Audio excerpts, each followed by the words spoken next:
Muito bem, boa tarde a todos e a todas. Estamos aqui para o quinto painel do Fórum Nacional de Direitos Humanos da JUF. É uma honra abrir os trabalhos de hoje, com o tema de hoje de Poder Judiciário, Pandemia e o Colapso Ambiental. Meu nome é Renato Camaranigo, sou juiz federal em Minas e mestrando em Educação pela Unicamp. Muito bem, os direitos humanos estão logicamente relacionados à questão climática, pois todos os nossos direitos humanos fundamentais eles se desenvolvem na nossa casa comum, no planeta Terra.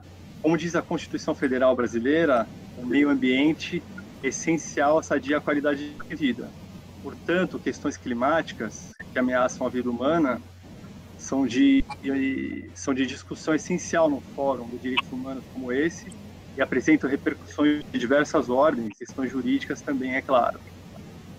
Eu gostaria de trazer alguns dados sobre essa questão do colapso ambiental que mais me sensibilizaram, depois passar a palavra para os nossos debatedores. A poluição atmosférica, por exemplo, segundo dados da OMS, ela mata 7 milhões de pessoas por ano. O aumento da temperatura global. Estamos chegando ao ponto em que quebrar recordes de aumento de temperatura tem sido regra. 17 dos 18 anos mais quentes dos registros históricos ocorreram desde 2001, segundo dados do Departamento de Comércio dos Estados Unidos.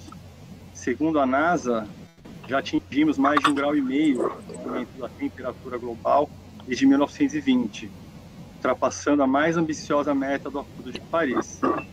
Esse é mais um indício, é um grande indicador de que é tarde demais para que a gente consiga evitar um aquecimento de menos de 2 graus centígrados entre 2025 e 2050. E quais são os efeitos do aumento da temperatura global? Primeiro, a gente pode falar no aumento das catástrofes naturais. Conforme a ONU, 92% desses fenômenos estão relacionados às mudanças climáticas ou são agravados por ela. As grandes tempestades, por exemplo, até recentemente ocorriam uma vez por século, por volta de 2050, acontecerão em média uma vez por ano, segundo dados da ONU também. Os grandes incêndios, a gente tem assistido a mais longa estação de incêndio dos registros históricos, como assistimos no ano passado, por exemplo, na Austrália e na Rússia, em anos anteriores na Califórnia, Espanha, Canadá e Portugal. O aumento do nível dos mares também é muito preocupante.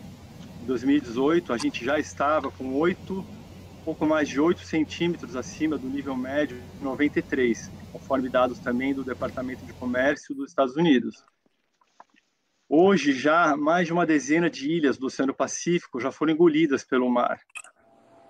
Há a probabilidade de um aumento do nível dos mares entre 1 metro, 1,5 metro até 2100, o que fará com que cidades e países como Bangladesh, China, Índia, Nova York, Miami e mesmo cidades no Brasil, como Rio de Janeiro, Santos, São Luís do Maranhão, fiquem cobertas, especialmente na época de marés altas.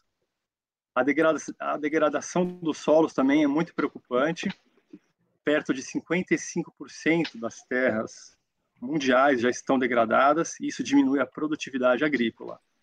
Essa degradação, logicamente, aumenta com o desmatamento. Por falar em desmatamento na Amazônia atingiu recorde neste ano de 2020. E se comparado ao mesmo período, primeiro trimestre de 2019, teve um aumento de 55% no desmatamento. Algumas empresas mundiais, como a Nestlé, já estão deixando de comprar produtos, por exemplo, da Cargill, aqui no Brasil, no caso da soja, por não saber a origem dessa soja, por exemplo. A criação de gado é muito preocupante porque ela corresponde a mais de 70% do desmatamento da Amazônia e também mais de metade das emissões de gases do efeito estufa. Um outro efeito muito preocupante do aumento da temperatura global é a escassez dos recursos hídricos. Conforme a ONU, mais de 40% da população mundial viverá até 2050 em áreas com grave estresse de água. Com 2 graus acima, como é provável que tenhamos, poderemos ter mais de 3,5 bilhões de pessoas sujeitas à escassez hídrica. O Atlas do Abastecimento Urbano Brasileiro, da Agência de Águas Brasileira, informa que mais de 55% dos nossos municípios já estão com falta d'água, uma previsão para o próximo decênio. E uma das principais causas disso é o desmatamento na Amazônia, onde já removemos cerca de 20% da floresta, e também um dos fatores que ocasiona isso também é a remoção de outras vegetações, como o cerrado, onde já retiramos mais da metade da cobertura vegetal. A perda da biodiversidade também é muito preocupante. Nós já perdemos, conforme o estudo de Israel, mais de 80% dos mamíferos selvagens e também dos mamíferos marinhos. Isso também deve ser salientado que, no caso de espécies estratégicas, como as abelhas, que, segundo o estudo da Fiocruz, são responsáveis por 70% da nossa alimentação em razão da polinização, torna a questão ainda mais preocupante. E, por fim, eu finalizo dizendo que essa epidemia, a pandemia da Covid-19, é uma zoonose, ou seja, ela tem origem mais provável em um animal, na alimentação de um animal selvagem, provavelmente, mas uma zoonose. Então, o desmatamento aproxima a população urbana das selvas.